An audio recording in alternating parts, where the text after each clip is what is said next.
Hello friends, welcome to my channel. Friends, मैं आज आपको एक प्राणायाम सिखाने जा रहा हूँ।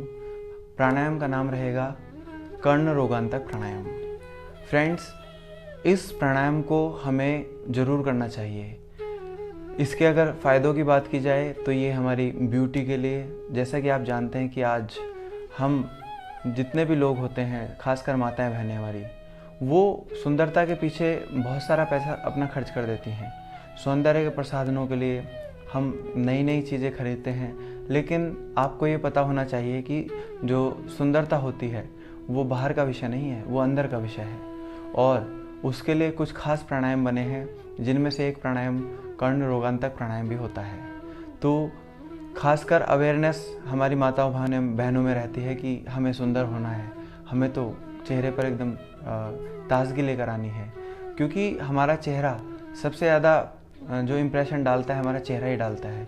तो उसको सुंदर बनाने के लोग कितना पैसा खर्च करते हैं। तो मैं आज आपको एक ऐसा प्राणायाम सिखाने जा रहा हूँ जो आपको पूरे फेस को ब्यूटी तो दिलाएगा ही दिलाएगा, साथ में अन्य समस्याओं को भी हमारे ठीक करेगा। तो हमारे प्राणायाम का नाम है कर्ण रोगांतक प्राणायाम। इसमें सबसे पहले सीधे बैठ जाते हैं, कमर गर्दन एकदम सीधी हो जाती है। पद्मासन, सिद्धासन, सुखासन में बैठने के बाद हमारी कमर गर्दन सीधी हो जाती है। हाथों की स्थिति चिन्ह या जान मुद्रा, चिन्ह मुद्रा में बैठ जाएंगे और आंखें बंद हो जाती हैं। और उसके बाद हमें सबसे पहले श्वास को अंदर भर लेना होता है।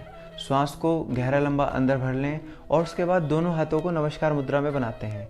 और जब हमारा नमस्कार मुद्रा बनाने के बाद हम दोनों नासिकाओं को बंद कर लेते हैं। दोनों जो अंगूठे होते हैं उनसे अपनी दोनों नॉस्ट्रल्स को बंद करते हैं। और श्वास हमने पहले ही ले लिया है, तो मुख को भी, अपने माउथ को भी बंद कर लेंगे और उसके बाद श्वास को बाहर छोड़ने का प्रयास करेंगे, एक्सेल आउट करने का प्रयास करेंगे। हमारा मुख तो पहले से ही बंद हो गया है, नासिका हमने बंद कर ही ली है। और उसके बाद जब हम प्रेशर लगाते हैं, श्वास को बाहर छोड़ने का प्रयास करते हैं, अपने गालों को फैलाते हैं, तो ऑटोमेटिकली हमारा जो प्रेशर होगा वो हमारे कानों की तरफ जाता है, ईयर्स की तरफ जाता है। तो ऐसी अवस्था में जो हमारी कानों की समस्या होंगी, जो हमारे फेस की ब्यूटी होगी, ब्लड सर्कुलेशन के लिए बहुत अच्छा है। और लाभ की बातें इसमें करें अगर, तो ये हमारे सुंदरता को बढ़ाता है, हमारे कानों की समस्याओं को दूर करता है, हमारी आंखों की रोशनी को बढ़ाता है, हमारे फेस पर एकदम तेजोमय, एकदम कांति जो है प्रदान करता है हमारे लिए। और इसके अलावा जितने भी जो है लो बीपी की समस्या होती है उनके लिए सबसे ज़बरदस्त रामबाण है। तो आइए पहले प्राणायाम को करते हैं। जिनको हाई बीपी हो, जिनको ईयर्स का कोई भी ऑपरेशन हुआ हो, या ईयर ड्रम से रिलेटेड कोई प्रॉब्लम हो, या आंखों की कोई प्रॉब्लम हो, या कोई ऑपरेशन हुआ हो, तो उस अवस्था में ये अभ्यास नहीं करना चाहिए। या हाई बीपी हो, लो बीपी वाले के लिए तो बहुत बेनिफिशियल होता है। तो आइए चलते हैं।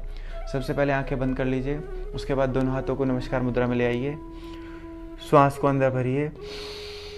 इस अभ्यास को 5 से 7 मिनट कर सकते हैं हम लोग। और जो हमारे सप्तऋषि होते हैं, सप्तऋषि हमारे 2 आँख 2 कान, 2 आँख 2 कान 2 नासिकाएं और हमारा माउथ, तो हमारे सप्तऋषि जो होते हैं सीधे प्रभावित होते हैं। तो आइए करते हैं। सबसे पहले नमस्कार मुद्रा, फिर उसके बाद दोनों नॉस्ट्रिल बाद में बंद करेंगे। पहले श्वास को अंदर भरें। श्वास को अंदर भरने के बाद नॉस्ट्रिल्स को बंद कर लीजिए दोनों अंगूठों से। फिर उसके बाद अपने गालों को फैलाइए। उसके बाद श्वास को बाहर प्रेशर लगाने का प्रयास करें। एक बार श्वास लेने के बाद कई बार हम प्रयास करेंगे।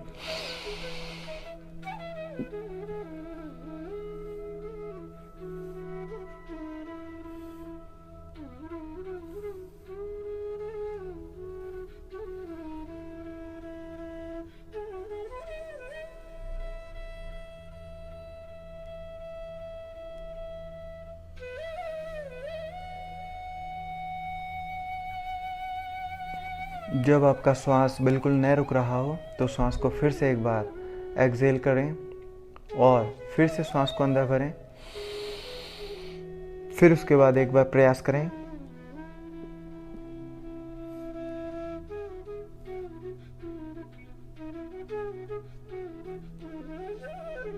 इससे हमारा जो प्रेशर होता है पूरे फेस के ऊपर आ जाता है, हमारे कानों की तरफ प्रेशर जाता है और हमारी आंखों पर जाता है। तो माउथ हमारा बंद हो जाता है और नॉस्ट्रिल हम बंद कर लेते हैं, तो ऑटोमेटिकली प्रेशर कानों की तरफ जाता है। इससे हमारे कानों के सभी रोग दूर हो जाते हैं। इसको कम से कम 5 मिनट करते रहें।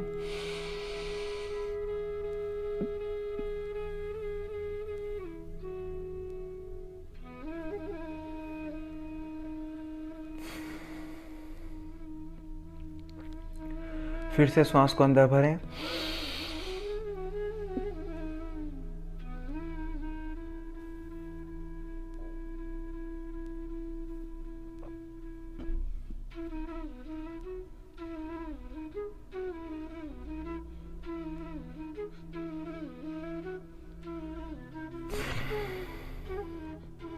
जब आपका श्वास न रुके तो फिर उसके बाद फिर से छोड़ दें। तो इस तरह से ये अभ्यास हम इसको 5 से 7 मिनट ज़्यादा भी टाइम कर सकते हैं। स्पेशली हमारी ब्यूटी के लिए बहुत अच्छा है। स्पेशली हमारी जो फीमेल्स होती हैं, हमारी माताएं बहनें होती हैं, उनके लिए ज़बरदस्त रामबाण काम करेगा और हमारे पूरे चेहरे को सुंदर बनाएगा। तो प्यारे दोस्तों, ये कानों की समस्याओं को भी दूर करता है और आपको सौंदर्य से भर देता है, क्योंकि सौंदर्य हमारे बाहर का विषय नहीं है। जो हम कॉस्मेटिक्स यूज़ करते हैं उसको अगर हम प्राणायाम के द्वारा ठीक करें तो ज़्यादा अच्छा रहेगा, क्योंकि सबसे पहले हमें अपना ब्लड सर्कुलेशन ठीक करना होना चाहिए। हमारा आहार विहार, हमारा जो लाइफस्टाइल है उसको पहले ठीक करना चाहिए, तभी हमें सुंदरता मिलती है। तो हमें इसके लिए अभ्यास करना चाहिए, योगा अभ्यास करना चाहिए, बाहर वॉक के लिए जाना चाहिए, सुबह शाम एक्सरसाइज हमें अच्छी करनी चाहिए, और ख़ासकर हमें खाने पीने में लिक्विड चीज़ें, जूस, सूप अच्छे लेने चाहिए। कोई भी फास्ट फूड या तला भुना चीज़ नहीं खाना चाहिए जो हमारे बॉडी में टॉक्सिन्स को बढ़ाता हो। तो प्यारे दोस्तों, ये सारी चीज़ें आपके लिए अच्छी रहेंगी तो आप इनको ले सकते हैं, और जो बेकार चीज़ें हैं जैसे फास्ट फूड है या भारी जो चीज़ें हैं उनको आप अवॉइड करें और डेली प्राणायाम करें, तो निश्चित ही आप बहुत सुंदर हो जाएंगे और आपका ब्लड सर्कुलेशन ठीक प्रकार से काम करेगा और हमारा जो पाचन तंत्र है वो भी अच्छे से काम करेगा। हमारा पूरा रेस्पिरेटरी सिस्टम और पूरा फेस, और एकदम से हम सुंदर हो जाएंगे। तो ये ज़रूर अभ्यास जो है आपके लिए बहुत कारगर साबित होगा, तो आप इसको डेली प्रैक्टिस कर सकते हैं। तो अगर आज के बाद आपकी जो समस्याएं हैं वो दूर हो गई होंगी कि सुंदरता के लिए कभी भी बाहर पैसे खर्च ना करें, क्योंकि वो कुछ समय के लिए होता है, और अगर आपको परमानेंट सुंदरता चाहिए तो आपको योगाभ्यास और प्राणायाम पे जाना चाहिए। ये हमारी इम्यूनिटी को बढ़ाता है और हमें सुंदर बनाता है। तो प्यारे दोस्तों, उम्मीद करता हूँ कि आपको ये जो है प्राणायाम बहुत अच्छा लगा होगा। डेली करें इसको 5 से 7 मिनट। जिनको हाई बीपी, जिनको आंखों की कोई समस्या या ईयर ड्रम्स में कोई ऑपरेशन हुआ हो या उनके अंदर कोई प्रॉब्लम हो, तो उनको ये अभ्यास नहीं करना चाहिए। बाकी सभी स्वस्थ लोग कर सकते हैं। तो इस तरह से आप ध्यान रखें। तो मैं मिलता हूँ किसी अच्छे से एपिसोड में, किसी अच्छे प्राणायाम के साथ फिर से मिलता हूँ। तब तक के लिए आप हमें जो है धन्यवाद अदा करता हूँ मैं आपका, और जय हिंद, जय भारत।